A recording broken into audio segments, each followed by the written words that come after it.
This is JCAT, and you're listening to the Giddy Gigmeister podcast. This podcast may contain some crazy language, spoilers, and absolute buffoonery. Listener's discretion is advised. Here's a sneak peek at today's episode. Do we get pants this season? That's all I want to know. No, it's my hate year.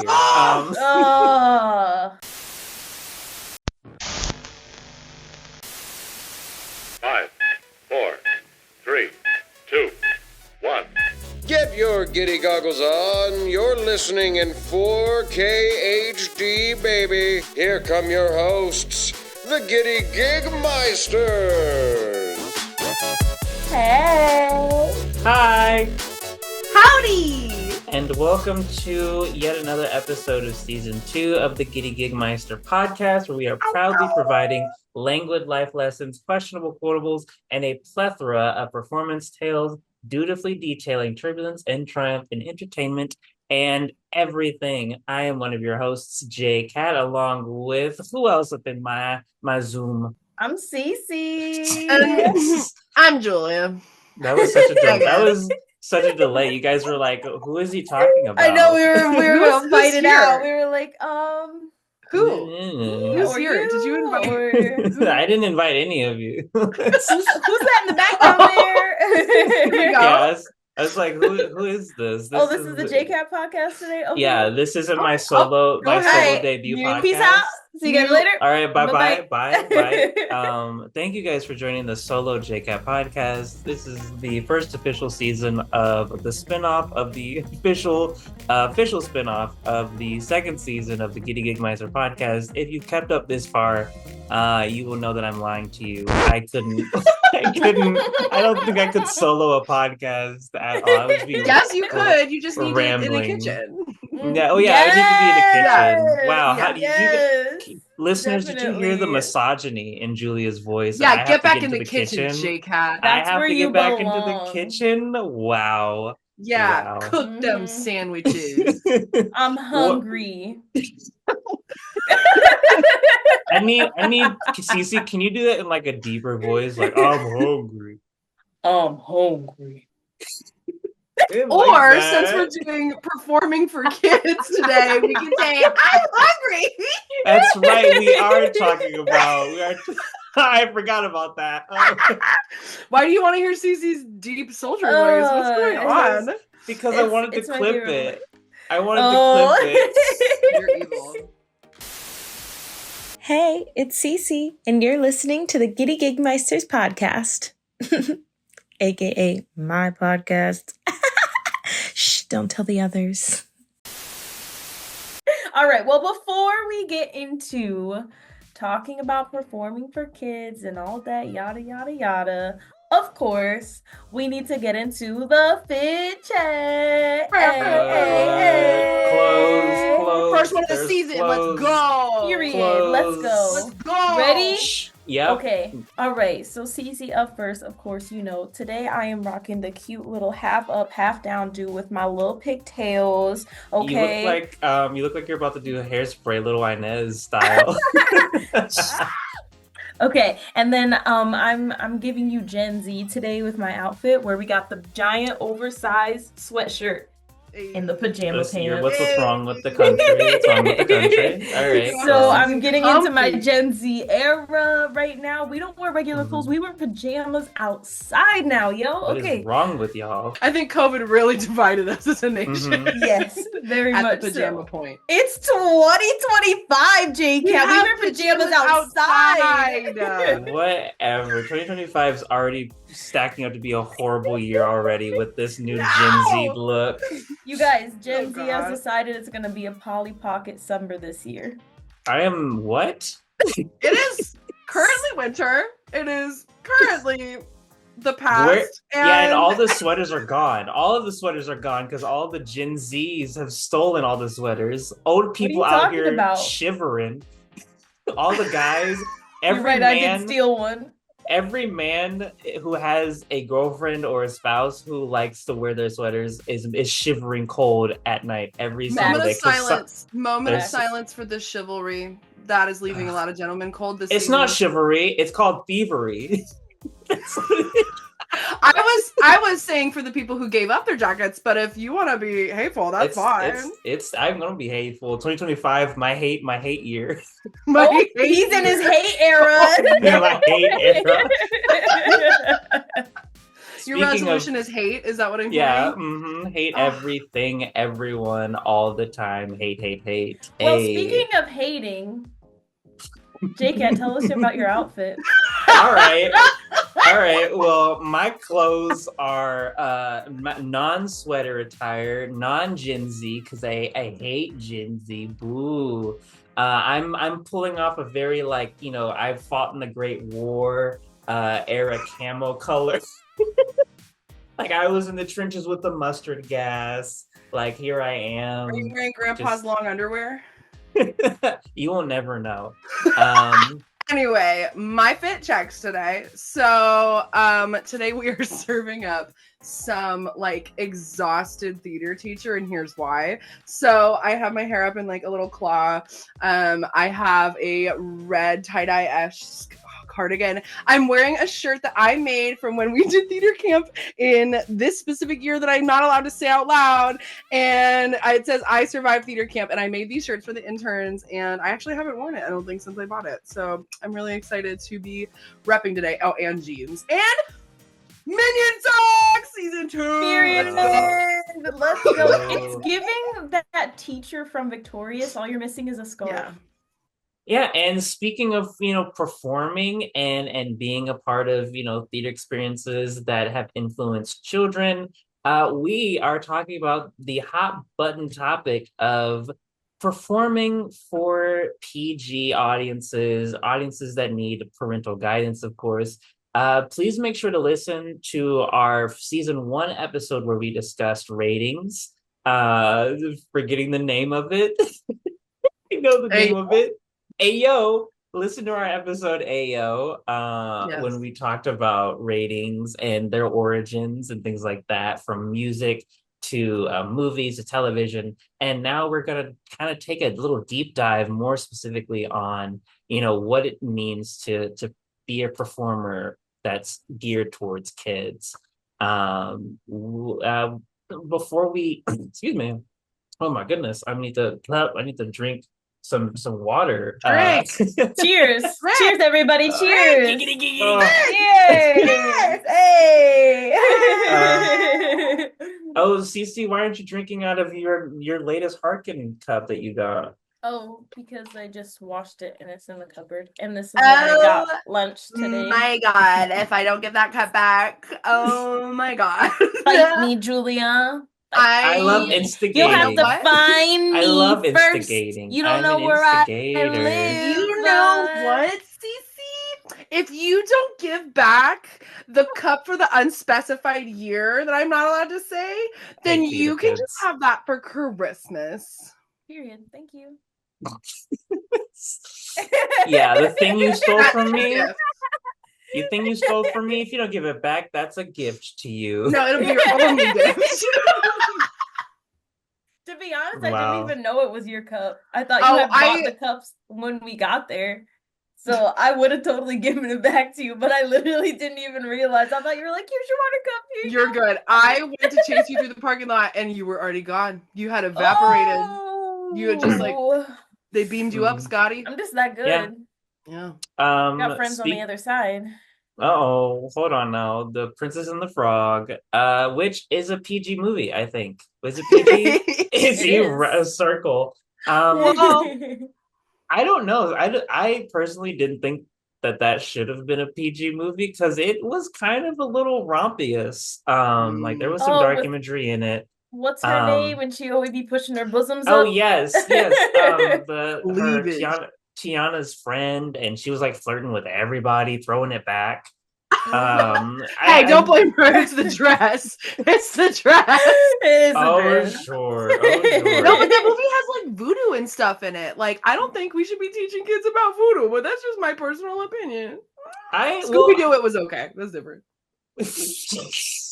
Oh no! Well, hold on. We need to talk about Scooby-Doo Zombie Island. because that movie messed me. I was in YMCA after school program at my elementary school where I was wearing long johns. It's all coming back full circle. And they played that movie. And when they pulled that zombie's head off, I was like, what are we doing? What are we doing? Yeah. What's new, Yeah, Scooby what are Doo? we We're doing? ripping people's heads off. That's what's What have we new. been doing until now? Rip That's more what's heads new. off. But Yes, yeah, but like, Scooby, yes. but the More head came, snacks! like there was like writing Ugh. in blood and cat people, and I was like, all right, I'm 7 or 6 or whatever. Yeah, but isn't the whole point of it to like teach you not to be afraid of monsters because every monster is just a human? Humans are the real monsters. I know. I think the point was that there were like a tribe of witch cat sisters who had an army of zombies because they wanted to take Always over blaming the. women. Always blaming women. Here we go calling them again, witches. JCAT. I thought You know we what? talked about this last You know what? season. You know what? If Velma hadn't dropped her glasses, we would have, if it had not been for her clumsiness, probably would have solved a lot of things, a lot of things would have been. Velma dropped a lot of things, Mhm. and sometimes Velma deserves to just go and dance naked in the Mhm. woods with the ladies. It's ladies' night. Wait, which episode of Scooby-Doo is that? It's not an episode of Scooby-Doo, Julia. That didn't happen in the movie. I didn't happen in the movie. Now you're putting. You have to be there. You had to be No, there. You had to be no. there. No, The I don't witches, blame. they're great. I don't blame women, but I don't think they helped the situation.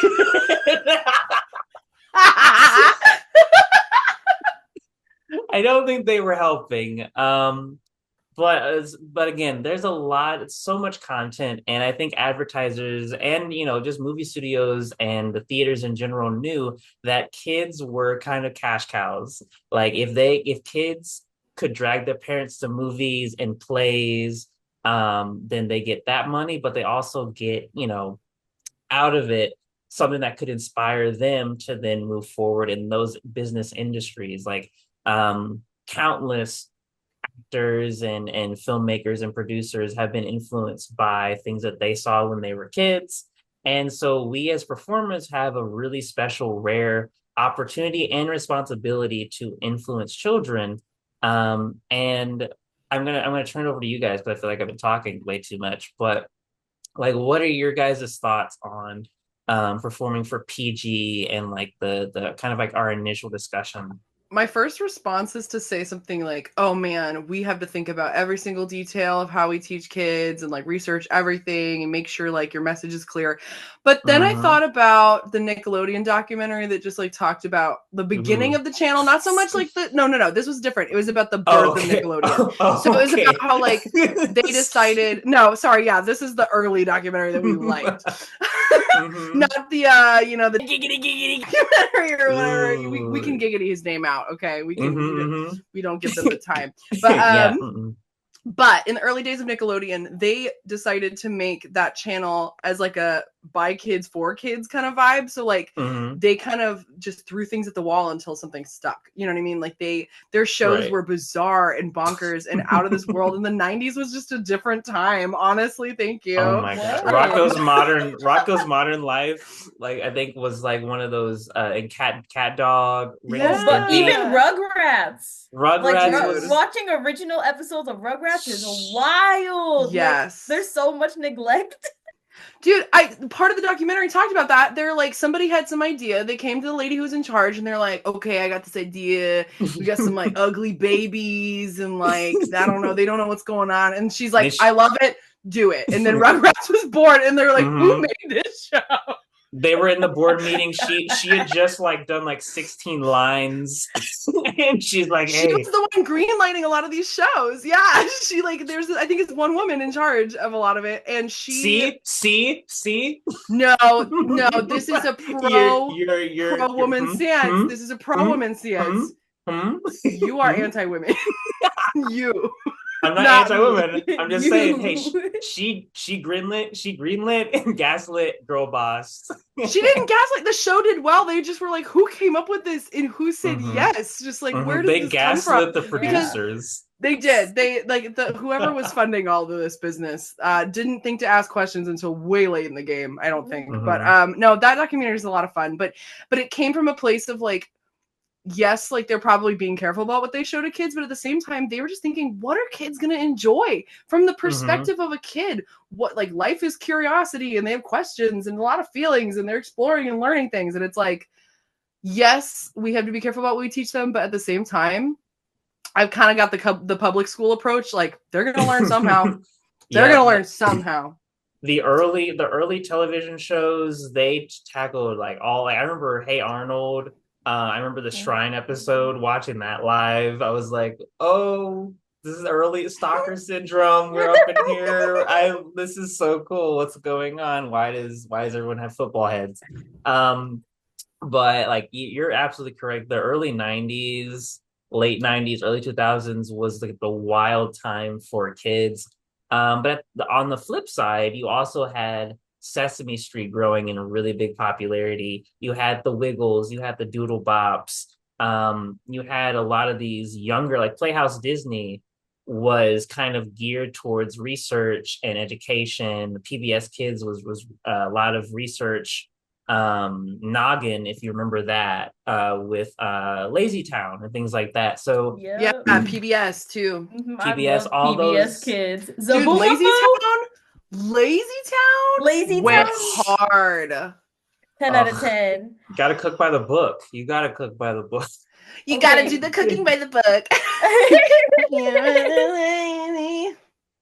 To bake a cake or something like that. There's like that song went hard, but there's a version where they I know what you're talking about.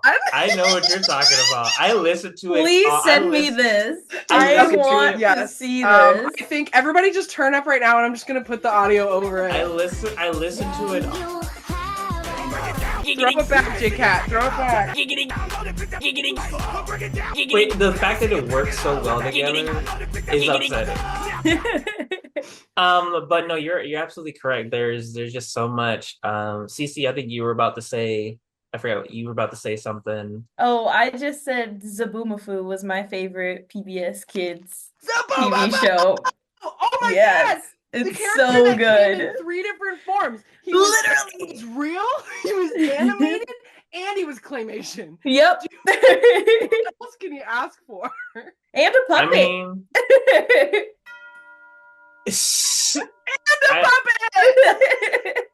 I mean, that's cool and all, but like, come on, Fetch with Rough Men.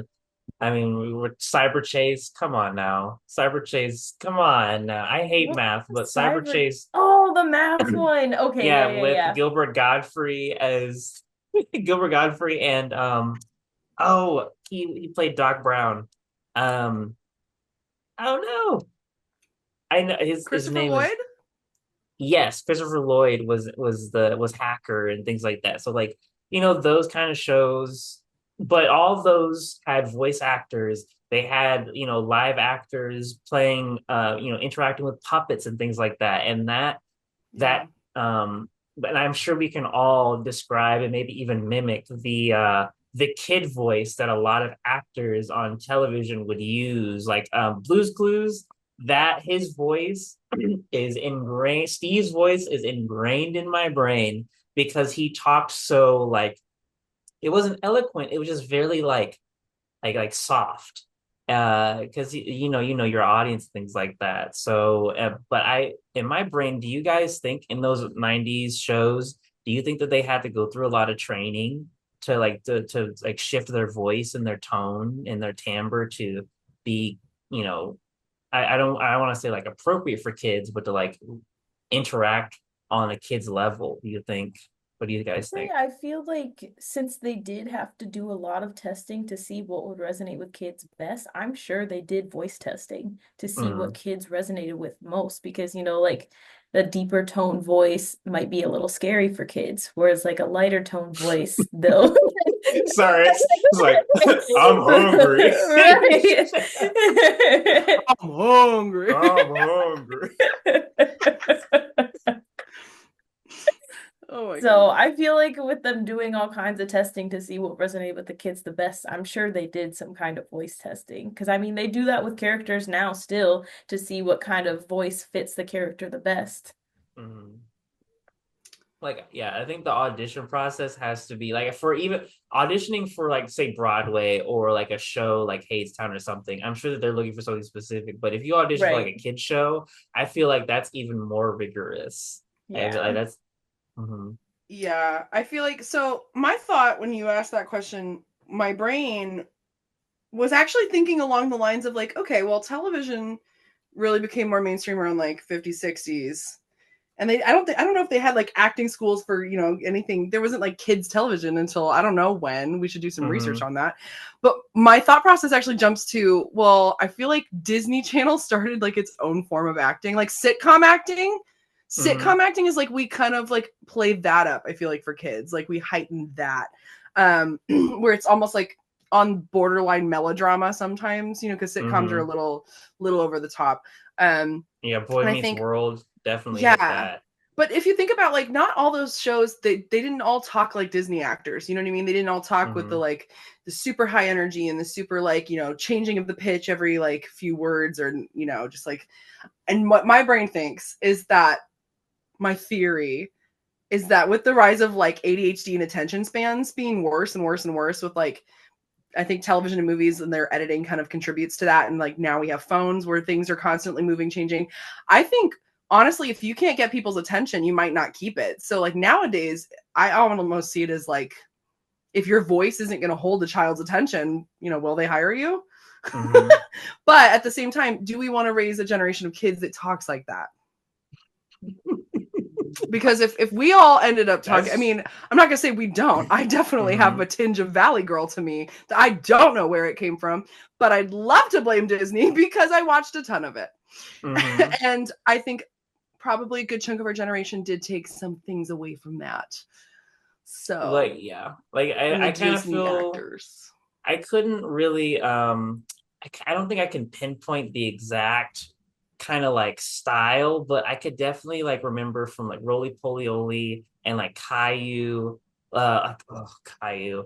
The voices were so like either it was grating on Caillou's end or it was like overly soft with like I think a lot of the Playhouse Disney shows where it didn't give reality, but also those shows were, some were meant for like younger than 7 or like up to 7, and some were Yeah. meant for like infants and things like that. So I can understand that.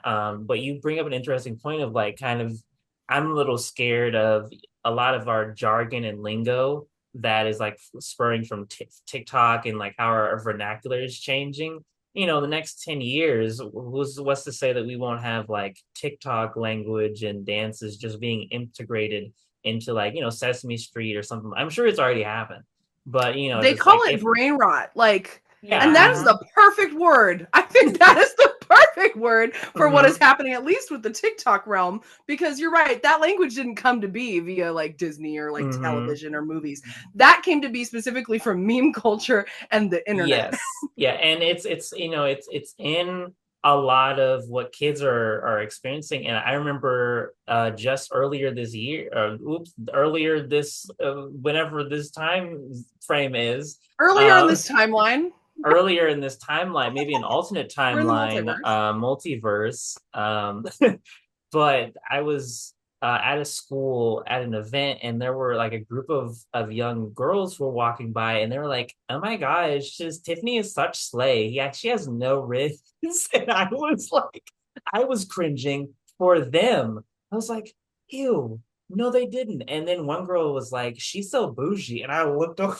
I was like, I, I wanted to say something. I was like, something in my soul hurt. I was like, ooh, ooh.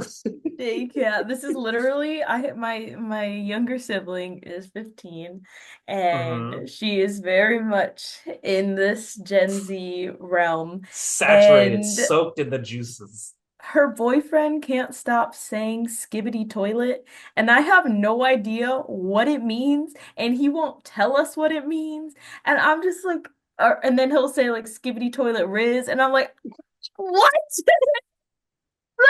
Can you please explain this? This is not English. I have no idea what's coming out of your mouth. Why do you like to use the word toilet like all the time? Like I don't. Julia, do you think you could define a few of these the terminology that Cece is laying Skibbity's down? bad. Like Skibbity toilet's really bad. Riz is good. Riz is like they use it in a few different contests, but it's like if you've got Riz, it's kind of like I think it came from charisma. But then also rizzing someone up would mean like, you know, hyping them up or complimenting them or like, just like oh god, Alpha and Sigma are somewhere. I hate hearing it. It makes you're just mad because you're a Sigma, Cece. Oh my god. I don't even know what that Sigma, I think, is like you're not as good as an Alpha. Sigma's you're a not Sigma. Good. You're a Sigma Beta Cook male, Cece. Skibbity Riz, Cece. I can't Ohio. Skibbity I'm not even offended Riz. because I have no idea what they're saying to me. So like I'm not even offended. I just want to tie this in real quick because speaking to the youth is something that like churches try to do quite often and something that they have come up with in response to this pretty quickly. It's been around for a while now. The Gen Z Bible. The Gen Z Bible, baby. And you know what? When they read it, it is brain rot. I can't believe they did that to God. You know, hold on. I want to read a passage from the Gen Z Bible. You guys, didn't I bring this up on an episode from last season? I think I did. I think I brought this up last season. Where's your sources? Where's your sources? What's your sources? Yeah. Sources. Yeah, because you were like, I don't want to see it. Don't show me. I don't want to see it. Yeah, I remember because JCAT was like, no, read it. Don't. Everyone read it. I'm gonna read it. Luke chapter 1. So like a bunch of people have tried to put together a legit account of the things that we all totally believe in, you know? Just like how they passed it down to us, the ones who saw everything firsthand and spread the message. Yo, I thought it'd be cool to drop you a message, Theophilus, after fully grasping everything from the start. Gonna keep it organized and straight up with you, my dude. Sure about all the stuff you've been taught. Oh. Yes, Queen. Oh. Amen. No. I don't think I've ever seen a more skibbity representation of the scripture.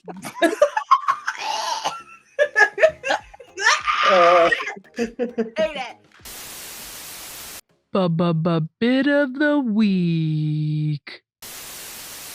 That's right, ladies and gentlemen. We're bringing it back. Okay, season 2 is here, and we can't start without some bits. Okay, I know the crew is funny as ever, and I'm gonna kick us off with. And are we gonna stick to the rules from last time? You can make your that's own. The bit. You then have to do the bit. I think you should make up new rules because I failed every single time. We failed so bad. It was like we couldn't do in sync. No. I think too inconsistent. Can we like rate the bit like out of like 5 stars? Like rate the bit. All right, we'll rate decide the whether bit. she stays. Yeah. The bit can stay if it's fetch or not. Period. So I like that. For the bet right now, sometimes people will give me information and I just think yes ma'am or yes sir or like that gets boring. So lately I've been switching it in with yes chef. And I'm not the only one. I'm sure ever since the bear came out, everyone's been doing that. But oh, sorry, JCAT hates it. Oh no. Well, now I'm gonna do it more because JCAT hates it. But the bit of the week is that anytime somebody says something to you, especially if you want to riz them up, you hit them with a yes, chef, and they will look at you very confused. Negative 2 stars for me. Michelin or no aura points? -2 aura points. Yeah, -2 aura points. We can't kick off the season with negative. My amethyst crystals are not gyrating to the gravity tension of the Earth's core, so that I don't vibe with your bit. I'm okay. Julia, Wow. I'll come back and cancel out JCAT's -2 with 3 aura points, so you get 1 aura point for Thank you. And I'm gonna counter bit. Cece's 3 aura points with -5. No, Okay. I don't like No, you. no, You no. already gave me -2. One vote only. That second one don't count. Yes, it Cut does. it out. The way that you guys are. Cut it out. Does either of you have a better bit to show since you want to give me negative points, JCAT? Yeah, What is your bit? JCAT. I do actually. Speaking of 90s, if you know a character called Zach Morris from Saved by the Bell, I've been doing the thing where I say freeze in mid conversations to people and turning to the fourth wall and being like, right now in this situation, he's gonna ask me to use my pots and pans, and my roommates will be like, who is you talking to? And I've been doing that to people just to see if like anyone catches my reference, and no one has so far. So I've just been like I'd be like the meme, the wait, they don't love you. Like I do the wait, and then I look over and I'm like, and I just talk to the fourth wall audience. Yeah, I've been loving doing that. I do a very different version of that where it's not specific to a person or a place. It's more like the judge and the jury. Sometimes like somebody says something and I'm like, oh. Wow, thank you, Julia, for co-opting my bit. I think that there's variations. I just didn't know. I didn't know it was a Zach Morris thing. That is a great bit. I love your aside bit. I love your Shakespeare aside bit. It is really just a Shakespeare aside. I love doing it because like the people are still talking to you. Like, they're not on the level of schizo. I want you to match my freak. Match my freak, please. You're gonna match my freak. You're gonna match our freak. And they're like, our who? It's just you. But yeah, that's my bit of the week, and that's JCAT's bit, and it's a bit, yeah. And it gives me 1 aura point. That's because you have no Riz, you skibbity beta. Back to Ohio with you. Oh my god. Okay, Cece, do you have a bit? A bit of a bit? I mean, my bit's kind of lame, but it's okay. I just I cannot stop saying like obvious things really sarcastically. For example? Okay, like one of I literally was like, hey, at work, I was like, just call me, let me know if like you need me to come into work or whatever. They call me and tell me they need me to come to work, and then I get to work and I was like, can you believe that they called me and woke me up out of my sleep to make me come into work today? Like, I don't know, I just can't stop like just being seriously sarcastic about things all the time right now. I'm in my sarcastic girl era. Yeah. Sarcastic girl era, and that's her bit. Wow. That's my bet. That's her bet. Hey, Julia, can you believe that that's Cece's bit? Can you 6 believe aura that? points. 6 aura points. No. I think she deserves it. She vibed with community. No. It was interactive. It changes every time. No. I think it's good. I think it's good stuff. She kill a man Jaro. Quick question. I don't think this is like she kill a man Jaro. She kill a man Jaro. I never met Jaro, but I feel bad for him. Kill a man Jaro. And she killed my man Jaro. She killed my man Jaro. She killed my man Jaro. Okay, keep on the best, man. She killed a man Jaro. She killed my man, not Jaro. Y'all gonna get me thrown. You guys cannot use this as evidence, okay? Hey, she killed my man Jaro with this one. He did. Justice for Jaro. He didn't vibe with that. Justice for Jaro. He did from that bit. Can you believe? All right, Julia. When you need somebody to back you up in court, it ain't gonna be me. You out here finna villainize me? You guys gonna villainize me? You don't even know Jaro! You killed Jaro! It was you! This is why, men, when you have a podcast with women, this this will inevitably happen. Of Are we course, doing a side right now? they can't hear me right now because I'm talking to you, the male listener, who is very more my inclined. Oh, hey guys. Anyway. Ah!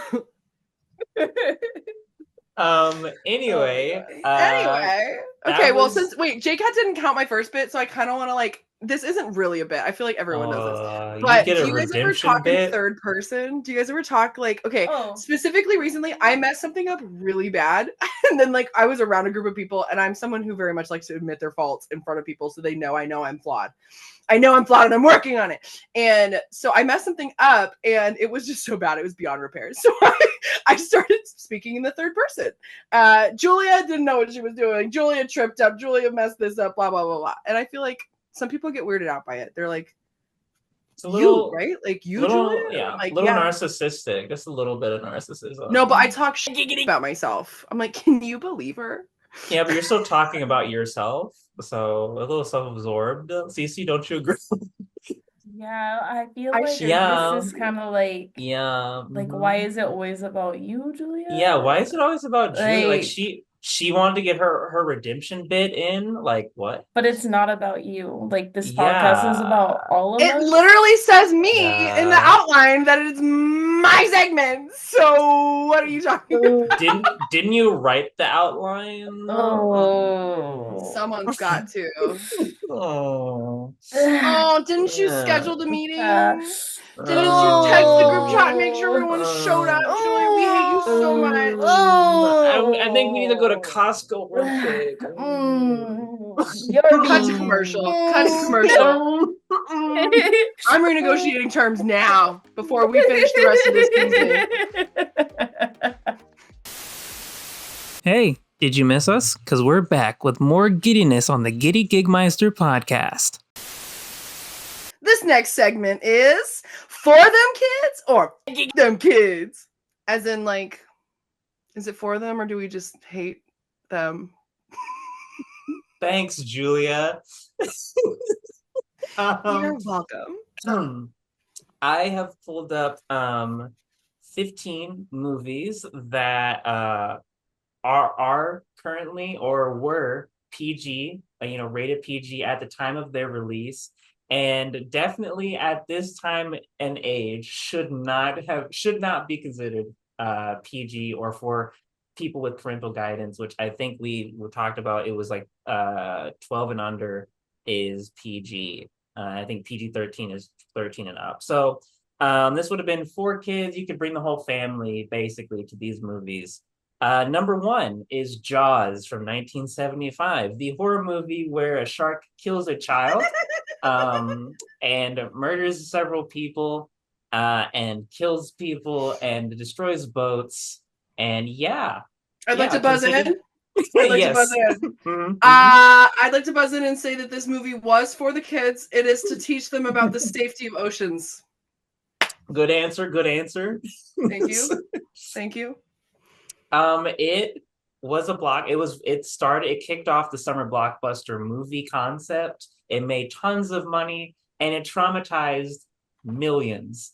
When I say that, I've heard people say that they didn't learn how to swim because they saw Jaws in theaters. I get it. Which Jaws is literally not factual at all. Like they've done so many documentaries on sharks, and Wait a they minute, don't just Cece, randomly attack you. your issue is that the movie isn't historically and like biologically accurate. That's your issue. It's not that Do you watch Shark Week? Are you a shark? It's not so. Pro sharks. No, don't say you're a shark. Oh my god.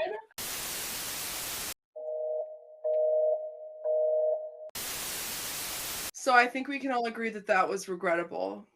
I can't believe Cece is And such that we will be scrapping the full episode. Yeah, Cece's a Sigma shark loving. A shark loving Sigma. Yeah, shark loving Sigma. This episode's for the kids. Yeah, you have to blur that out, JCAT. Also, I don't know what in the world just happened, but somehow, Julia, you moved and you and Cece flipped. It's because I turned my camera off and then back on for drama. So, Oh. so then when somebody does that, they like get reordered in the structure. Got it. So, okay, that was Jaws. Jaws. Number 2 is actually one of my favorite entries in the Indiana Jones franchise, Temple of Doom. Yes. Yes, this movie was a part of the problem, apparently, for Congress and lots of parents, because when it came out, it was PG and a man ripped another man's heart out as it was still beating. Yeah. Also showing, child labor and whippings and eating brains out of monkey skulls. Can I Parents buzz in were again? concerned. Yes. Can I buzz in again? Yes. I'm gonna say this movie is kids. So no. I think specifically because of the child labor, and yes, also maybe the plucking of the heart out of the chest that did scar me as a child. And I loved it. I believe I brought this up on our ratings episode because this is the movie that made them question whether there should be a rating system. Mm-hmm. Cece, Sorry, your shark related thoughts? Well, a little disappointed that there wasn't a shark in this movie because I think it would have been like 10 out of 10. In the desert. Yeah, why In are there India? not desert sharks just like swimming in the sand, yo? That's what I'm saying. Hey, there are alligators that do. Well, hold on. Is it alligators or crocodiles? Oh crap. Crocodiles. Gators is Florida. Yeah, you're right. So there are a bunch of crocodiles that do rip apart the flesh of several men who fall off a bridge in the movie. Yeah. So period. close. PG. That movie's pro feeding animals. Yeah. I personally think this movie is for kids because they should see the harsh reality of what it takes to follow your dreams. Period. And they can watch Short Round, played by an amazing actor who then won, I believe, was it Best Supporting Actor in Everything, Everywhere, All at Once? Yeah. That was him. And so it's full circle. Kids should learn that. And also how to properly rip a man's heart out when you sacrifice it to Kali Ma. That movie said kids should drive. Yeah. Opening. Oh my gosh. The opening of the movie says kids should drive. We're gonna let them drive. We're gonna let them have jobs. Mm-hmm. Yep. 12 and we're gonna enslave them. Yep. We're gonna enslave them. Yeah. And you still say that this movie is what? It's for the kids. Disagree. Number 3 is I'm just gonna say the director. And immediately, this is not for kids. Mel Brooks, ladies and gentlemen. This movie is Spaceballs. Came out in 1987. Spaceballs is a PG movie. Spaceballs is a PG movie. I was watching that movie so young. PG. It came out as PG. This movie is, of course, a parody of Star Wars, among other things like Alien, and a few others. It is. Well, it's Mel Brooks, and if you are familiar with Mel Brooks, he takes things to another level. Julia, would you like to buzz in? No. No guys, notes. I don't remember if I have seen Spaceballs. I think I've seen Space Jam. Very different. That should not have been for kids. Different. That should not have been for kids. Hey, there's space. Yeah, there's space in there. There's space in there. I literally thought Spaceballs was rated R. Like, I legit thought I was like, oh, I'm so cool. I get to watch a rated R movie. And, but like, oh, I cannot believe I was watching that movie so young. I should not have been exposed to that as a kid. I would definitely say we went over not this for kids. We went over how scarred Cece is. Yeah, Cece, you got trauma is setting in, but she continues to have the trophy. I think it's a very funny movie. I don't think I've seen it all the way through. I just remember it came on TV maybe a few years ago. My dad was like, "You never seen Spaceballs?" And I was like, "No." No, I have not. The last Mel Brooks movie that I had seen was Blazing Saddles, and I was so in awe and this got made. Definitely will never see a remake or a sequel to Spaceballs. I don't think so. But The next number 4 is Raiders of the Lost Ark. That was also PG, came out in 1981. I think that this movie is for kids. Save for the ending. As long as they close their eyes like Indiana Jones instructs Meredith to do, I think they're going to be fine. So, well, also another life lesson is if you don't choose wisely, you could just turn into dust. So I think that is for the kids. number 5 is Watership Down, which is the first animated movie on this list. It was PG. Are you guys familiar with Watership Down? It is not for kids because it shows animals just killing each other in the wild. This feels like Bambi. Yeah, it's a violent, this feels like bloody... a gotcha Bambi moment. Mm-hmm. It is it's based off of a book that is, I think, equally kind of vicious in its description of like the animals animaling in the wild and whatnot. But would not recommend. It apparently is a very good movie. I don't think it's a good movie for kids. So I say not for kids, but it did come out in 1978 as I think it's for movie. the kids. I'm gonna buzz it. No, hear me out. All right. You let the kids watch the Nature Channel where the animals tear each other to shreds and they learn that this is an ecosystem and it's fragile and there's balance and you don't f*** around with the wrong predator or you might be prey, okay? And that's a life lesson. I don't know. I disagree only because the nature documentaries nowadays are like narrated by Cardi B sounding people. Or Snoop Dogg? I like the Snoop Dogg ones. Yeah, you can stay in that business. Number 6 is a classic, 16 Candles. It came out in 1984. I don't really think I remember seeing this movie, but my father and like my parents kind of reminisce and say that they really liked the movie. I believe that there's like a lot of nudity and profanity in the movie from what I've heard. But it came out as PG and yeah, do you guys have any additional notes? Yes, Cece. Is 16 Candles anything like the Debbie Ryan movie from Disney Channel where she's like 16? Okay. No, baby. Julia immediately. It's Rat Pack, babe. I'm sorry, were you gonna do a bit, JCAT? What were you gonna tell her? I was literally like you get shut down immediately. You said Disney Channel in the same line as 16 Candles. No. No. I'm sorry. We're not having an episode about the Debbie Ryan movies? No. I thought that this was the Debbie Ryan special. Yeah. No, just because she was in Jessie and Radio Rebel. Oh God. Yeah. Anyway, Rebel, we have a separate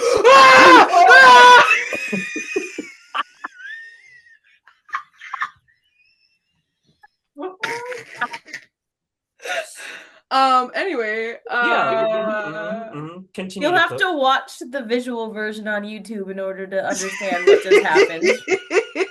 Yeah, we had a jump scare. Freddy Fazbear just oh my God. You know, usually Freddy doesn't get me, but you spend 5 nights with the guy and some things change. The next movie is number 7, Poltergeist, the original from 1982, which was PG. Poltergeist is I've never seen Poltergeist. I can already tell you that it is not for kids because I think someone described to me something about a mirror and I said, how about never watching? Like, I think there was a clown that has like wrappy arms. I said, nah. Oh my gosh.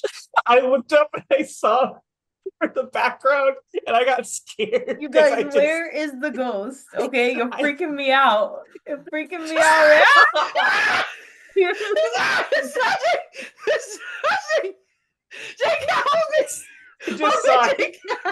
I just saw a hand. You guys, stop lying. Never let go. Stop lying to me.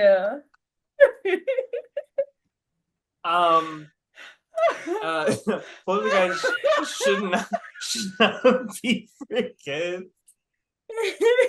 You guys were never making it through this episode. We're not even on topic.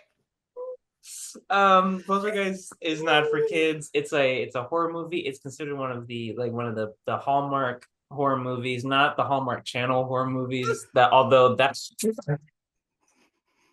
was a legit jump scare. Don't move. I like legit got jump scared. I did not. Hi. And welcome to the super secret surprise guest to all of us. Welcome to the podcast. Just kidding. Oh my gosh. Cece's ghost.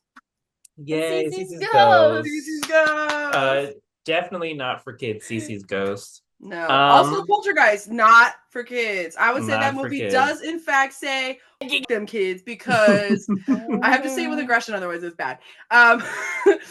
Because not only do they lure the little girl into the television, and they're like actively just like they don't care. Like, it's one thing when you haunt adults, but when you haunt kids, different story. not cool. Yeah. And there's no lesson there. There's no lesson like don't go into the TV. She didn't know. She didn't know you're not supposed to go into the TV. She didn't know that that's not just something she's special and she has powers. Okay, she probably thought she was God. She was 7.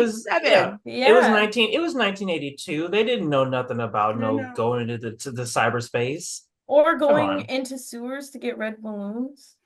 Also, we're blaming the ghosts of Native Americans. So, also a racist movie. Very problematic. Very problematic. Movie. Yeah. Speaking of problematic, number 8, Monty Python and the Holy Grail came out in 1975 as PG. It came out as PG. I don't think this movie doesn't need any explanation of why it should not be PG. But it is a very funny movie, and I think if your child can handle it, I think you can definitely make this a family movie. You will raise a funny kid. If you make your kids watch Monty Python, your kids will come out funny. You're welcome. Mm-hmm. And you can be there to explain the jokes or not explain the jokes and just laugh. Yeah. That's a choice. Yes, as a parent, you must make. As a choice. Oh, can we go back to the Poltergeist comment, because you were talking about like the lessons and things like that. Can we talk about why Goosebumps, the TV show, should have never been on any kids' channels ever? Like, why did Cartoon Network just like decide, we're going to traumatize kids watching our channel by promoting trailers of the upcoming episodes? What? Yeah. What is going on? I was horrified. I just need to say that I was also one of those kids traumatized from Goosebumps. Should not have been for kids. Should not have been My for mom kids. bought us the DVDs. Not me. I was sheltered. Yeah, sheltered. I wasn't allowed to watch Caillou. That kid was bad. That was a bad kid. He was a bad kid. Like Peppa Pig bad. You know what? You're just mad because Caillou's a Chad. Caillou's a Chad, and you're just mad. Speaking of Chads, number 9 is Big, starring Tom Hanks from 1988, where a child becomes Tom Hanks and sleeps with a woman. Julia's dying.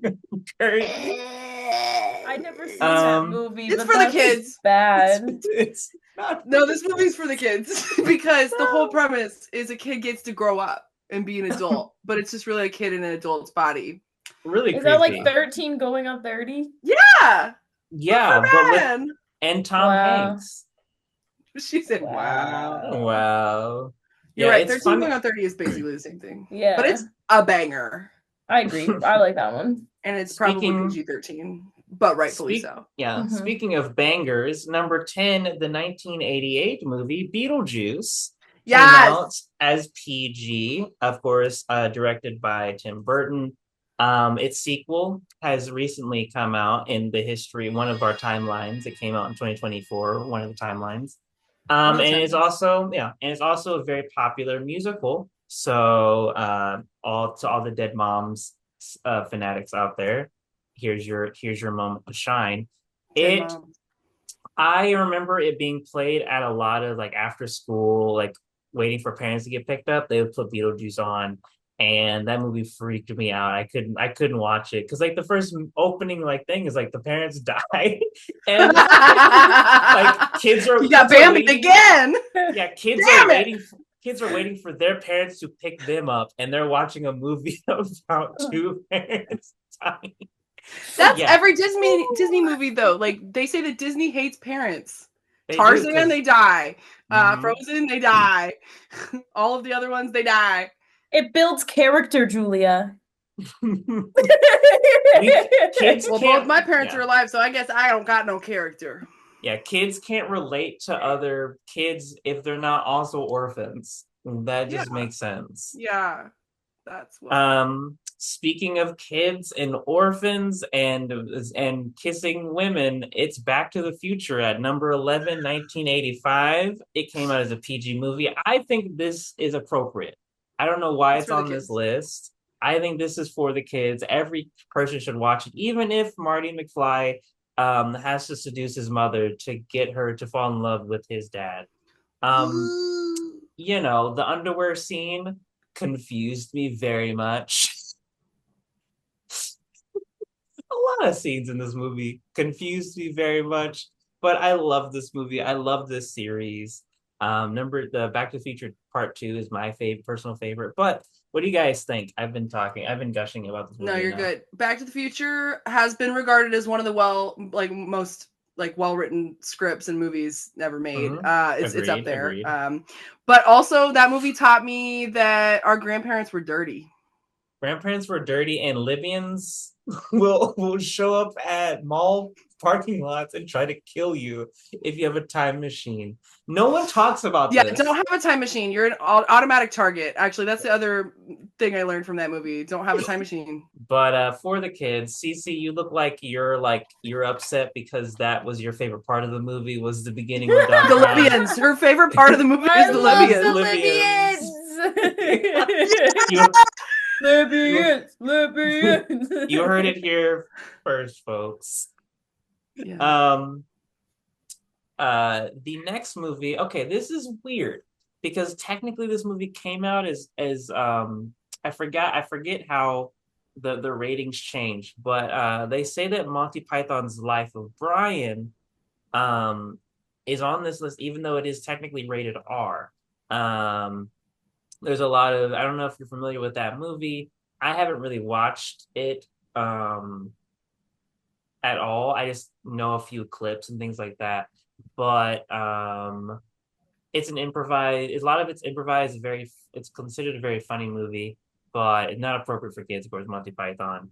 It says it's rated R. Maybe it came out as PG in 1979 when it came out, but it's on this list, so. Interesting. Yeah, it's very possible they changed it. I do remember those movies having maybe a lot of language. Yes, like that one probably has a language, and I don't know if that's one of the Monty Pythons has where they teach about like how procreation happens, and so they're all in the room while the teacher's like, "Yeah, and this is how you bet a woman."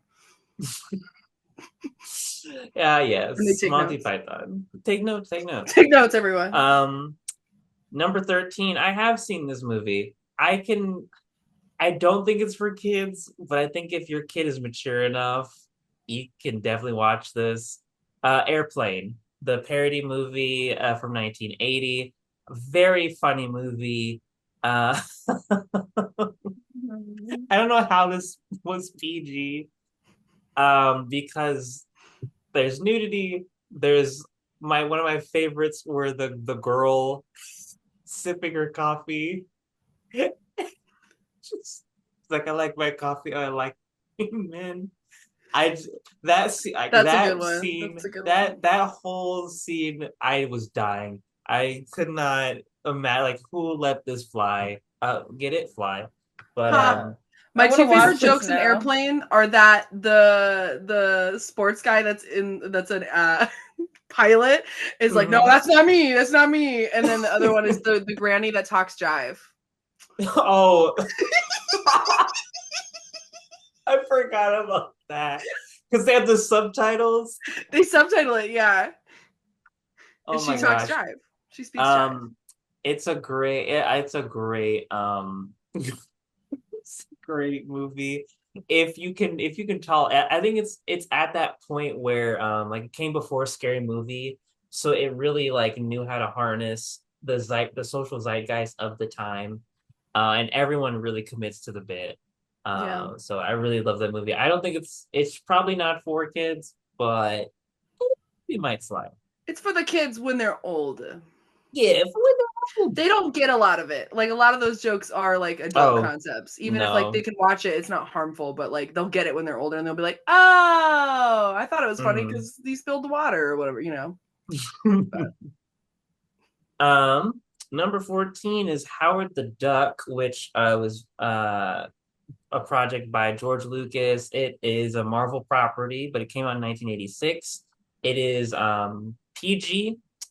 I've seen Howard the Duck. I think no child should watch it. I think no person should watch it.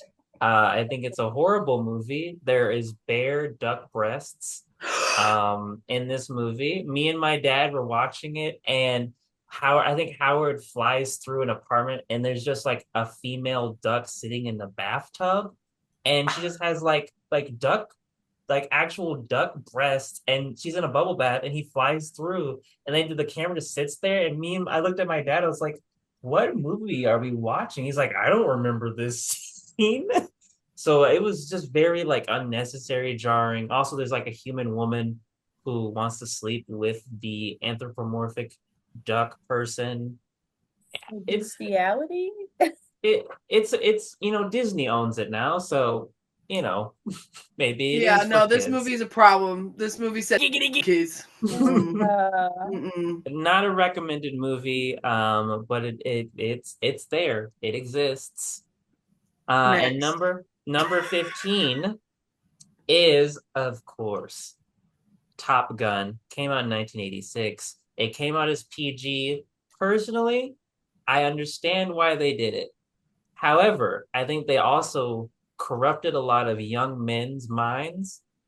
And now I won't say corrupt. I think they had a lot of young men question themselves after watching this movie, especially the volleyball scene.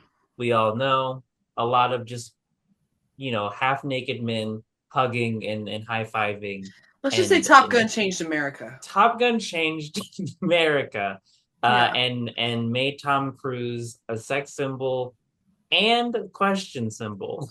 Yes. I do think that this movie is for the kids because it inspired them to go into the Air Force, probably. Yes, So, Air Force, a lot of yes, in military. military and serving. The So, soundtrack alone deserves like all the awards. It's a crazy movie, but those are a bunch of. Do you guys have any maybe you guys can give me like one or two of your personal movies, or like I watched this, it was PG, it should not have been PG. there's definitely been something. It's gonna take me a minute. I Mhm. know. No pressure. I find it funny that, as time progresses, as society changes, our reflection of like the past of like, oh, we couldn't make movies like that today. But Yeah. they can't. That yeah, it's like You can't. Stuff that came out 80s, 90s, like you could not do that again today. Or like early Adam Sandler movies. You can't do that anymore. Mhm. Like the I ones he mean, makes now are fine, but like the earlier mhm, ones, like there's so much adult humor in that, like no. mhm, Yeah. I think speaking on that too, my brain jumped to Minions because Minions, and this is so subtle and so stupid because like everyone has one, but they keep like showing minion butts, and I'm just very uncomfortable with all of the Oh, scenarios they keep putting these minions in. And I love mhm. the minions, but I just I'm like, why do we need to show kids minion butts? Like they're not human yeah. creatures. They don't even need to have A lot of Oh, butts. kids spank now because there's so much spanking. Kids sometimes are still like learning boundaries and testing boundaries, and they will mhm. touch. They'll yeah. So Mhm. Which is, but I because they mean, see it in movies, they think it's okay. Yeah. that is true. I mean, again, I remember being a child, long, long thousands of years ago, In and another I do timeline. remember, yeah, absolutely testing boundaries and just like poking people and things like that. So I do understand that aspect. I don't think that movies and like performances have quelled that concept of like no hitting, no touching. You know, I don't think we've quelled that in the movies that we are promoting. Welcome back to Cece's podcast. I mean, the Giddy Gigmeisters podcast. As we move into our next segment, we're going to lower the tone just a little bit. Thank you. Everybody take a deep breath in. And blow out all that negative energy Julie just brought from Bit of the Week.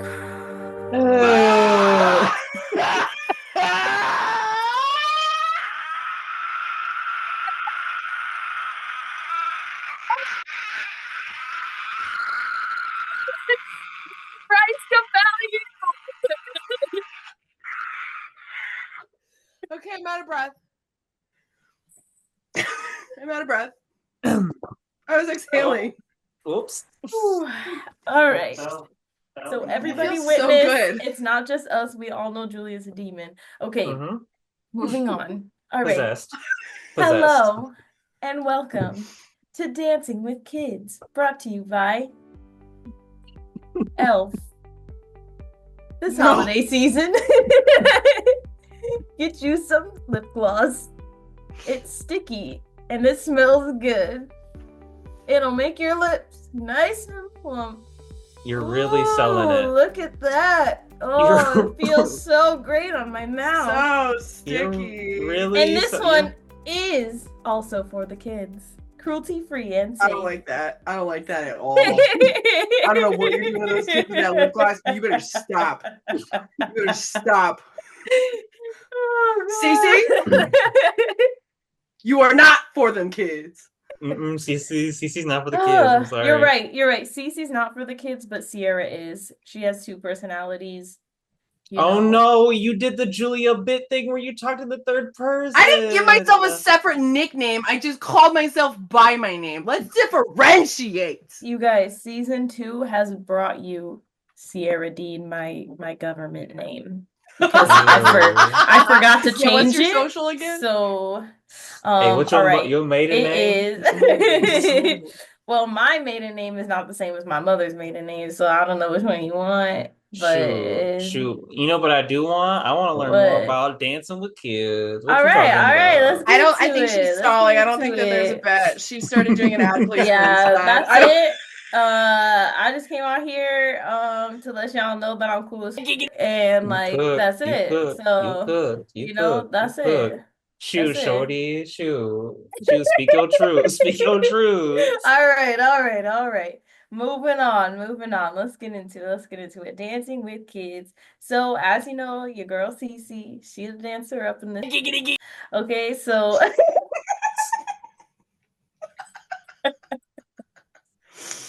but I'm gonna talk about like my different experiences with like having to choreograph for kids versus choreographing for adults.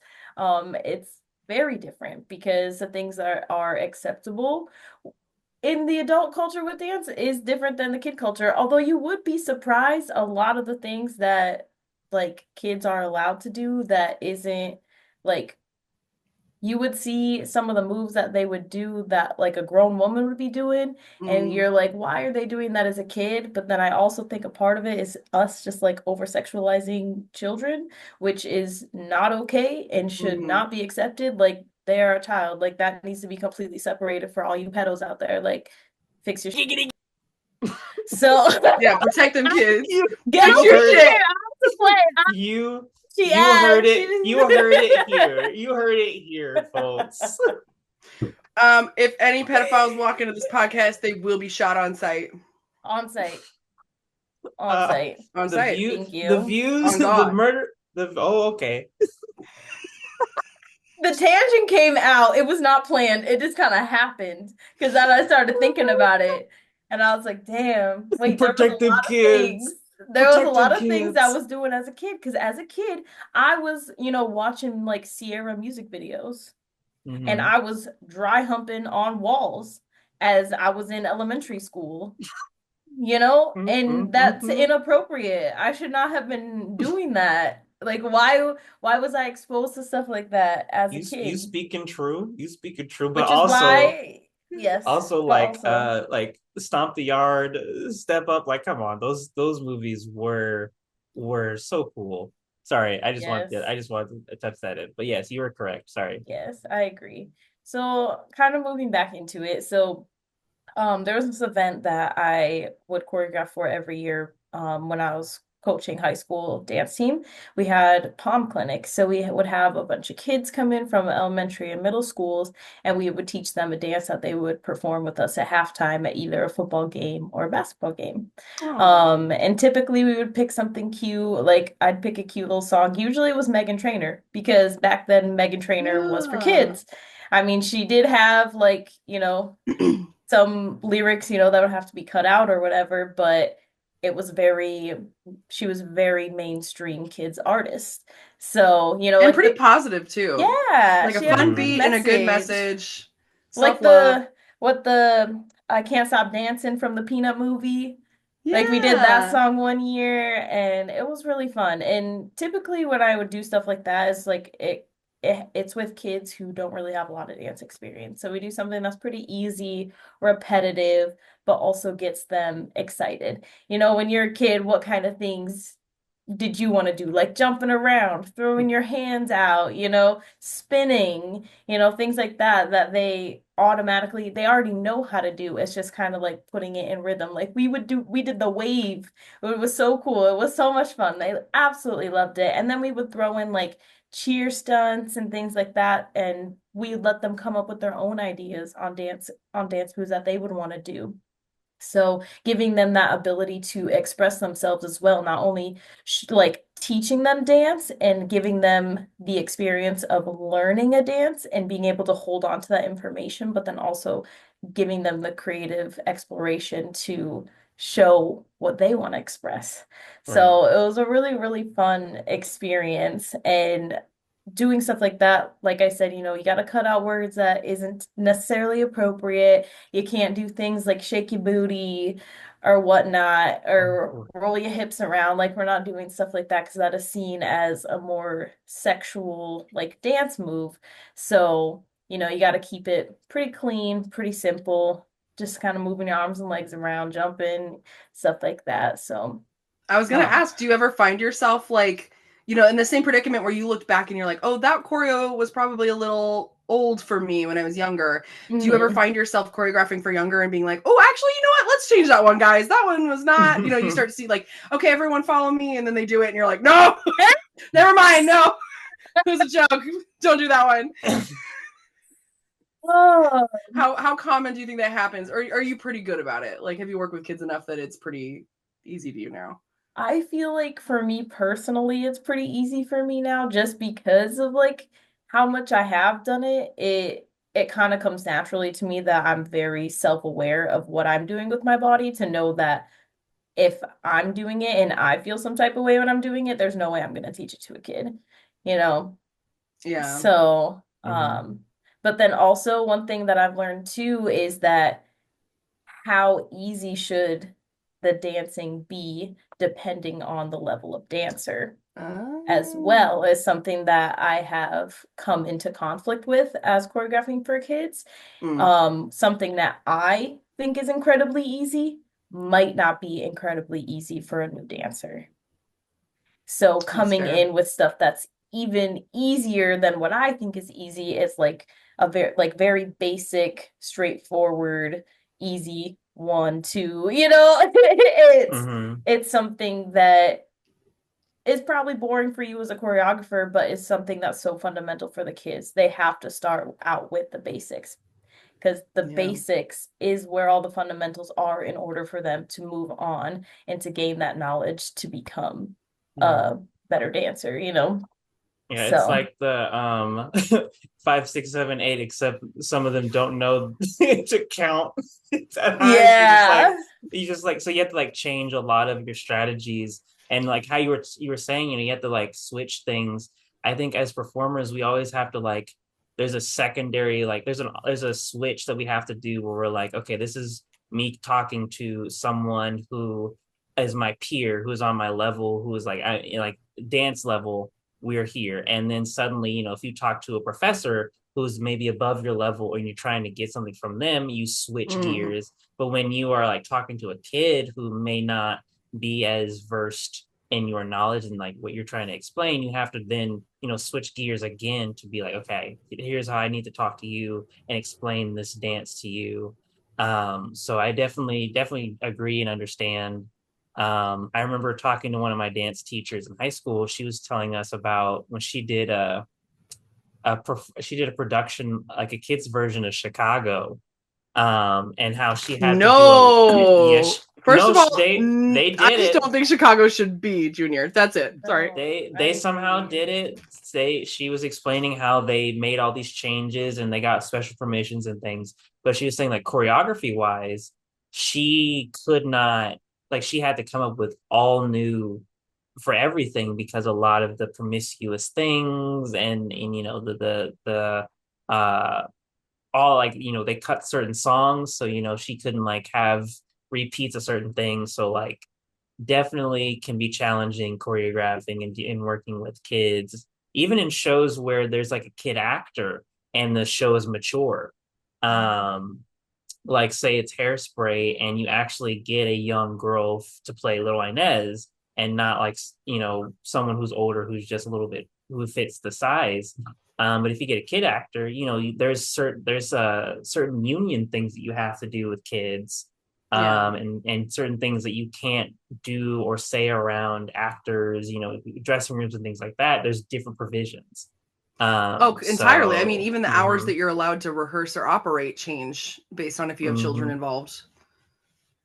So, but yeah, not to steer away from you, Cece. I just was like that. You brought up really good points. So yeah. Yeah, no, you didn't steer away at all. I think that's really important information to bring up in all aspects of the performing arts and working with kids. Like there's so much that you have to take into consideration that you might not think of. Even just like certain phrases you might say that you like have to be like, probably shouldn't be saying that. I can just see Cece being like, little Johnny, that skibbity dance is horrible. And he starts busting into tears crying. No, you're absolutely correct. Yeah, I think just like overall, I think it's really, really important for us that yes, as adults, we love having those little adult innuendos that we see in movies or plays or whatever, with little nods to things here and there. But like in the end, I think it's really important to focus on like the age group that you are working with and understanding like the parameters and what should be allowed in that age group. Because I took a hip hop class when I was 8 years old. And so we weren't in there twerking, like we weren't doing that. We were like learning basic hip hop steps, and like those are the fundamental things that you need to learn as a kid in order to then move up in the dance studio. So I just think that I feel very lucky that I got to experience dance as a kid and then can now understand and teach dance to kids today. This podcast is brought to you by the following.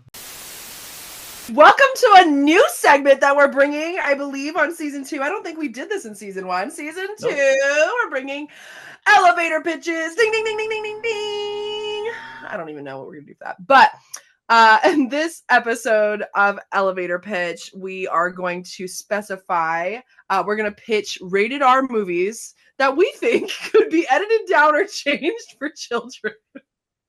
So you'd be cutting a rated R movie down to PG in theory. This could get rough, but let's try to keep it quick if we can. I'll kick it off. I just think that the kids would love the movie The Hangover. I think that we go ahead, we take the grown-ups 2 definition of what a hangover is, a chocolate hangover, and we just push that. We just really push that. Chocolate wasted. Yes, thank you. I remember grown-ups, I love those movies. I'm not Me a big too. Adam Sandler person, but Grown Ups go hard. Grown Ups So 2 specifically. stupid. So stupid. So But good. Hangover has a stupid. lot of fun scenes, like they're retracing all their steps of the mistakes they made the night before. And that's a valid life lesson for children sometimes, is that you'll lose your friend and you better figure out where the heck he is before you go home. That's my You pitch. know what? Hangover for kids. I Chocolate like that. Wasted, the title of the movie. Chocolate wasted. Chocolate wasted. Chocolate Wasted. Mom, No, let's that's go see Chocolate Wasted. that's a sequel. Yeah. Um. Okay.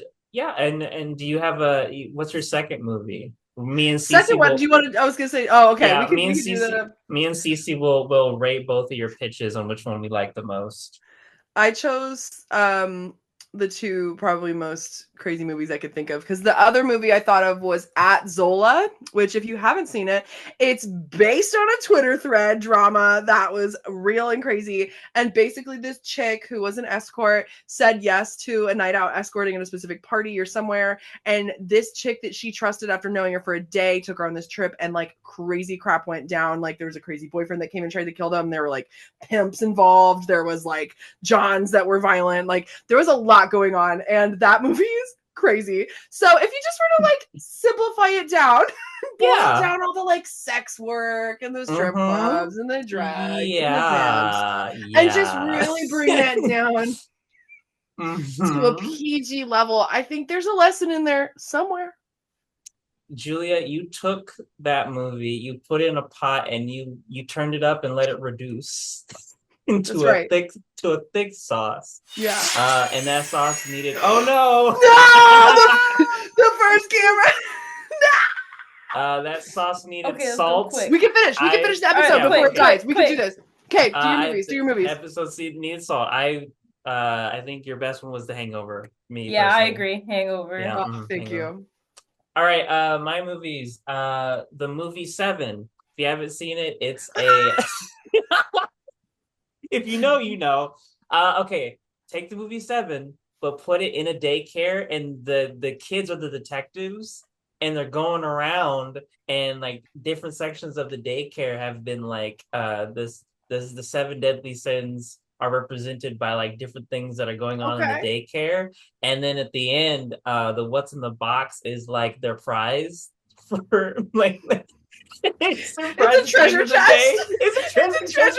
It's like a dentist office prize. Yes, exactly. And they're like, "What's in the box?" And they're really happy and excited. And the movie ends. And then it's a head. No, well, you don't know. You never see. The world may never know. My second Kids love movie murder. is Gladiator. The first one. I think that boil it down to like a high school. And it's a bunch of like older cool kids, because like little kids love watching older kids do cool stuff. And it's like gladiatorial battles, but it's in like a school gym.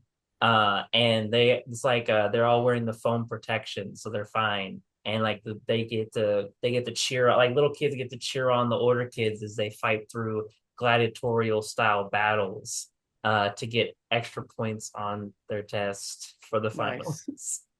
Yeah. Bonus is, what if Technicolor Dreamboat was a rated R musical? I'll let you think on that while Cece does hers. Whoa. Wait, but now I'm processing. Just left that out there. Neither okay, wait, are we gonna vote? Oh yeah, go ahead. I'm gonna say Gladiator because I haven't seen Seven. I'm gonna say Seven. I'm sorry, I'm gonna say Seven. No, I agree with you. Cece, you need to watch Seven. The 30th anniversary is, I think, this year or next year, one of the years. All right, Cece, you go. All right, okay. So, my first movie is Her. You know, the one. Okay, hear me out. But we're in that generation of AI, and we cut out all the sexual stuff. Okay. And we have it where it's like, a kid like with this companion, and then it like, it teaches him about the world, and it's kind of like a parent to him. Like it's a single, like a foster kid, basically. Like doesn't have no parents, Okay, and the AI kind of raises him, but it's not a robot. It's just literally AI, kind of how it is in the movie. So, but take out the sexual stuff and make it a foster kid, and it's like good life lessons. It teaches them things that it needs to know, but then branches out. And I hope that they don't become isolated. I would hope that would help them move into society a little bit more, but you never know. The internet's crazy. So, okay, that's the first one. Okay. That was her. Okay. Yes. Okay. All right. Similar concept, but Pretty Woman. Okay. Okay. Okay. Okay. We make it an adoption instead. You find a kid, so kind of like a foster into adoption kind of situation. Find the kid on the street. Kid has no home. They do background. They try to find the parents. There's no parents, but then this rich family, they just like adopt them and make them their own, and they love them and shower them with gifts and everything, and they just become part of the family, and they have a loving home, and they went from like this horrible situation, and now they're like this glamorous situation. Question Yes. about Pretty Woman. So the ending to that movie. Yeah. I don't remember it having a happy ending.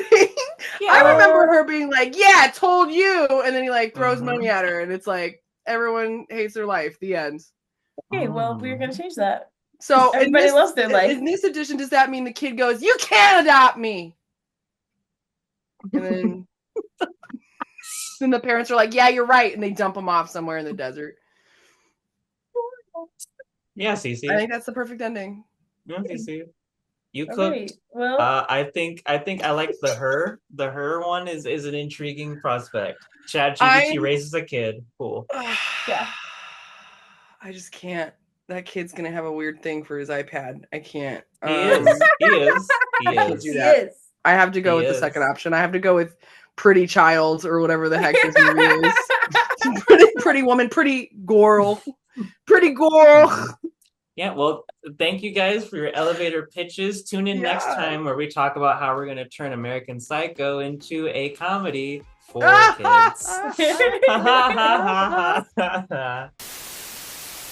Don't change the channel. The Giddy Gigmeisters podcast will be right back. I didn't have so much for this one because I've only really performed a kids show once, technically. I think for me, and the way the show was written was kind of a little like Dora, like callback-esque. So like somebody would ask a question or say something and the audience would like respond and then they'd move on or whatever. Or they'd be talking kind of directly to the audience, even though it's not like an aside where like they know they're talking to the audience. It's just they're presenting information for the children. And I think that is a big part of it. If the kids don't know what the important idea of the story is, I think that's why we do tend to heighten the vocal patterns a little bit, because we want kids to know what to pay attention to. And so like, I think when, you're on stage and you're in front of an audience full of kids and you're the bad guy, you have to make it really clear that you're the bad guy. So in the show I'm thinking of, the bad guy had, big swirly mustache. He was dressed in all black colors. And like, it was a woman cross-dressing as a dude, but she was so funny. And, are you saying that all women are villains? Oh my gosh. No, I'm saying they gave a man's role to a woman, so suck it, Jake. Always taking roles meant for men. Yes. Take those jobs. Hate it here. Cece, do you want to start like an all-female theater company? Oh my God, I would love to. You've never asked. Wow, and get money from men to invest in it? Oh my God. You know what? You tangented during my story, so I'm hijacking your tangent. We already know I got the deep voice, so whatever. She's hungry. Whatever. Keep going, Julia. She's hungry. Go ahead, Julia. Go ahead. Keep going. Well, now my train is derailed, so I don't remember what I was talking about. The cross-dressing woman who is in clothes. So, for example, when someone is a villain on stage, they have to make it very clear that they're villains. So we have the big scary mustache. We have bodily movements. You got to show that like you're bodily movements. Well, yeah, I would say acting. You have to move your body, but like breathing. Evil villains tend to have more ridiculous movement. Yeah, that's true. They get very Commedia laughable dell'arte. yeah. Commedia dell'arte. Yes. Sorry. I forget what his name is in that one. Oh. All I can remember is the dad is El Capitano. I know what you're talking about. I don't remember. Yeah. Commedia dell'arte, all the classic archetypes. But so this person came on stage, and of course they address the audience, and they have a scarier voice, and they have bigger movements, and they have dark clothing and a mustache, and it's like very clear. Like the kids pick up on this stuff young. They do. It's all the same stuff they see on TV and in shows and in movies. If everyone's doing their job, these are the same kind of signs you get in anything when there's a villain, right? There's a lot of common things. So we learn those as kids. And I think because we heighten them, that's how we learn those cues. We learn the visual cues. We learn the audio cues. We learn just like, oh, that's a bad guy. He seems off. He's different than everybody. We don't like him. And I think that that's really important. I think teaching those recognitions early, and so being able to do that for the kids as a performer, take that into every single role, not just the villain, but as a hero, how do you heighten the hero? You can also make him bigger than life and ridiculous. I think those ones are the best ones. I think that's why we like SpongeBob so much. He's very expressive. He's larger than life. But kids pay attention to that kind of stuff. I think that's what they're drawn into. So I think when I was performing for kids, I think it was really difficult remembering that they will sometimes just talk back at you. Like I said, there will be questions, but sometimes it's not direct. Sometimes it's not like, oh no, where did the cat go? And the cat's like on stage behind us, clearly, but we're not supposed to find him. We're going to find him in like 3 scenes. So, but then you're kids, like, oh, man, I can't believe we lost the cat. And then the kid's like, he's there behind you. And you're like, no, I don't see any. I don't see anybody. I don't see a cat. Yeah. Performing. Yeah, I love how you're gaslighting kids. Gaslighting kids. You heard it here, folks. Wow, like, Julia. That's kind of the fun of kids theater, and I think they know. Sometimes they know they're being hecklers, and they find it funny. What, JCAT? What? I was just gonna say that performing for kids is like how they used to perform Shakespeare plays back in the day, where the audience was like sit on the stage and just heckle and like make comments and become a part of the thing. But the actors just interactive, and the actors just kind of like were bombastic, and they had to like out voice the audience. And so it's kind of the same way with kids. They see everything and they want to say everything. Yeah, they do, and they will repeat. I think that is part of it, is like if you're going to perform for children or you're making something for kids, keep it very much in mind. If a kid were to repeat this, is that something we want to encourage or no? And that's where I think it kind of ties back to the beginning, where I was like, do we control what we show kids, or do we just like let them learn and figure it out? And like, where is the balance? And I think and if your kids are repeating anything that they've heard on this podcast, that is your fault. Your fault. Bad parents. What's wrong with you? I agree. I remember when I was a kid, there was a theater troupe. They were like a traveling science group, and they came to my elementary school. And I remember them like, they set up their little stage and they ran out, and they had like a spaceship and a bad guy, and they asked for questions at the end. Like, do you remember osmosis and all that kind of stuff? And the fact that I still remember them coming in, like that really stuck with me. And also the fact that I just completely derailed their questionnaires, because I just had so many questions about how they had like a little toy that they quote unquote brought to life. It was just a puppet. But I was so confused. I was like, is that like possessed like Chucky? And then I remember my teacher looking at me, and she's like, no, like no, like no. And they moved on from my question, and I was just left confused. I was like, so is it possessed like Chucky? Because I don't like Chucky. I don't like scary things. That's so funny. I remember doing that. I remember doing that. I've never seen Chucky. I just knew I hated it, and I knew it was possessed. You knew of Chucky. You didn't know Chucky, but you knew of Chucky. But I was like, are they using the same tactic here? Like, what's going on? The voodoo. No, but I feel like that speaks to like when you're a kid and you see a puppet show, and like there's recognition that you know that puppet's not real, but like you buy into their character. Like kids have such a great, they sometimes can be the worst audiences, but they can also be the best audiences because they're so reactive. Because when they're in, man. They're locked in with your characters. They're laughing, they're crying, they're booing, they're awing. Like I think honestly, I like that energy. I think I need to go perform for some kids. I just kind of wanted to bring back like the interaction with kids.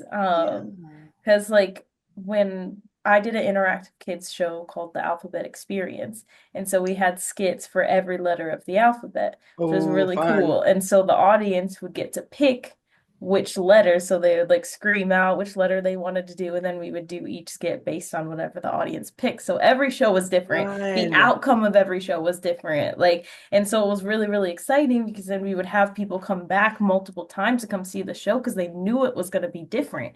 Because like the skits, the audience could change and affect what we were doing in the skits. And especially when we'd go into the audience, like they ate that stuff up. Like they absolutely loved it. And I love like with the interactive, like you said, it really pulls them in and makes them feel like they're a part of the experience. So they're not just sitting there bored watching a show. They're involved in the show. They're a part of the show. And I feel like that helps make them remember to like the experience. We got the last laugh, but now it's time for famous last words. Yeah, before my camera dies, we're gonna Before your camera dies, JCAT, go. You have to go first now. My famous last words. Now hiring full-time losers, as seen on a Wendy's advertising sign.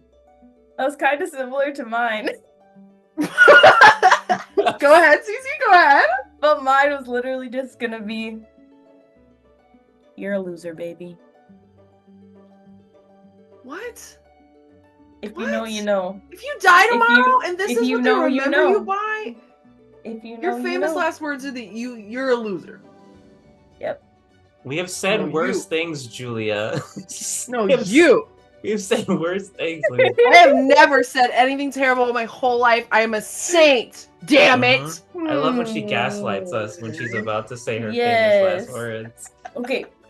Tell us more. Yes, well, my famous last words are for the kids, because I think that's what the title of the episode should be, is just for the kids. The advice for the kids is never trust a man who whistles, okay? We don't trust him. Keep his hands away from you. Yes, thank you guys so much for listening. I don't know, Cece, what are you doing? You're muted. You're muted. Are you okay? You're muted. She's talking on the phone. Yeah, sorry, I got a phone call. Are you ordering Uber Eats again? Is it time for wings? It was DoorDash. DoorDash? I don't see any DoorDash. I just see ghosts. Sorry, the ghost is coming back, and no, we gotta go check out. Julia, we got ghosts. We gotta go, Julia. We got ghosts. We gotta go. We got ghosts. Yeah. We're gonna have to catch us next week on Ask a Writer. Thanks for listening to the Giddy Gigmeisters podcast. Over already? I know, I'm bummed too. I hate waiting for content to drop on Mondays. Ooh. Hey, don't worry. Here's another clip to hold you over until next Monday. Until then, keep staying giddy. For the kids, for the kids, for the kids, for the kids, for the kids, for the kids, for the kids, for the kids, for the kids, for the kids, for the kids, make it appropriate, make it appropriate. Don't do nothing bad. Don't do nothing bad for the kids, for the kids. For the kids. For the kids. Yeah. Yeah. This one's for the kids. Thank you for in the most legal way. Yeah. My name is JCAT, and you've been listening to the Giddy Gigmeisters podcast. Thanks for listening to the Giddy Gigmeisters podcast.